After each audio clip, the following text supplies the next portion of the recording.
आला हज़रत की किताबों को पढ़ते रहो, आला हज़रत की तसनीफ़ात को पढ़ते भी रहो, आगे तकसीम करते रहो।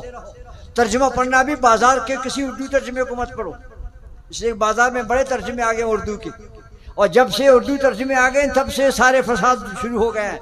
जब तक ये उर्दू के तर्जुमे नहीं थे लोगों का ईमान दुरुस्त था, इसलिए कि हर एक डरता था कुरान शरीफ को माना मुझे नहीं आता है, बुखारी का तर्जुमा मुझे नहीं आता है। अब जनाब उर्दू तर्जुमे वालों ने सत्यानाश कर दिया। अब जनाब प्याज बेचने वाला कहता है बुखारी शरीफ में ये लिखा है, क्यों? उर्दू में देखा, उसने उर्दू में पढ़ा। अगर उर्दू पढ़ने से अरबी ग्रामर के मसला हल हो जाते तो हम लोग पागल नहीं 20-20 साल तक पढ़ते रहते हैं। हमारे मदारस में 14 साल 12 साल का कोर्स होता है, बच्चे शुरू करते हैं पढ़ने पढ़ाने सुनने सुनाने। 12-14 साल के बाद मुश्किल से वो भी कोई न कोई उनमें इक्के दुक्के इस काबिल बनते हैं जो आगे हम उसको कहेंगे तुम उस्ताद बनो। सब नहीं बनते मुदर्रिस और मुहक्किक, इक्के दुक्के बन जाते हैं, वो भी 12-14 साल के बाद। तो ये जो 40-40 दिन के बाद आकर जो शुरू हो जाते हैं उम्मत को जनाब पैगाम देने और तकरीर करने और खिताब करने और बयान करने, इनको आप पूछिए आपने पढ़ा क्या है? अगर दीन 40 दिन में आ जाता तो आहिस्ता पर सारे उलमा हो जाते। दीन सीखने सिखाने के लिए मेहनत चाहिए। और ये भी आप फर्ज करो, मेरे नबी ने क्या फरमाया, इन्नमा बुइस्तु मुअल्लिमा, हुजूर ने फरमाया मुझे अल्लाह ने मुअल्लिम बनाकर भेजा है।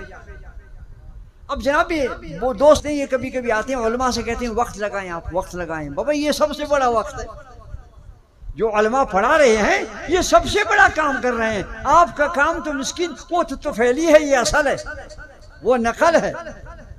हुजूर ने फरमाया इन्नमा बुइस्तु मुअल्लिमन, मैं मुअल्लिम बनाकर भेजा गया हूँ। हुजूर ने मुअल्लिम बन के उम्मत को तालीम दी है। तो मुजद्दिद दीन मिल्लत आला हज़रत अज़ीम बरकत की तफसीर पढ़ा कर आपकी तफसीर को खुद भी पढ़ें और कोशिश करें अगर आपके पास पैसा है उसके तर्जमे को आप खरीदें और मदारिस तक उलमा तक जो कम सरमाया वाले लोग हैं उनको आला हज़रत की किताबें खरीद के पहुंचा दिया करें। आपके लिए सदक़े जारिया होगा, उसको लोग पढ़ेंगे दूसरों को सुनाएंगे, आपके लिए कितना बड़ा अजीम अजर होगा। इसलिए मैं अक्सर बेशतर नात खानों से भी कहता हूँ कि भाई नात पढ़नी है तो आला हज़रत की पढ़े, इसलिए कि आला हज़रत सिर्फ साहिब काल नहीं है बल्कि साहिब हाल है।